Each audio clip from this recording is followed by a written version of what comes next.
नऊवारी साडी, नाकात नथ, केसांचा मोठा आंबाडा आणि जायांची वेणी. सध्या संपूर्ण गोव्यात महिलांची हीच वेशभूषा लक्ष वेधून घेतेय. कारण आहे ते दीपोत्सवाचे, अर्थात दिवजोत्सवाचे. देवदिवाळी सुरू झाले की गोव्यात सुरू होतो तो दिवजोत्सव. सायंकाळी आपापल्या कुलदैवतासमोर दिवे घेऊन ते पेटवणे आणि एकत्र येऊन आरती करणे ही परंपरा आजही कायम आहे. अगदी पोर्तुगीज राजवटीत ही परंपरा कायम होती. फोंडा येथील कपिलेश्वरी मंदिराच्या जत्रोत्सवाने आणि खांडेपार येथील श्री शांतादुर्गा देवीच्या दिवजोत्सवाला हजारो महिलांची उपस्थिती यावेळेस लाभली.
चाल पुढे विटो चाल पुढे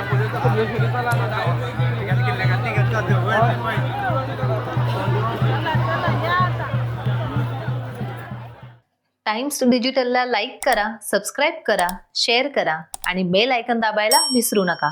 पाहत रहा टाइम्स डिजिटल.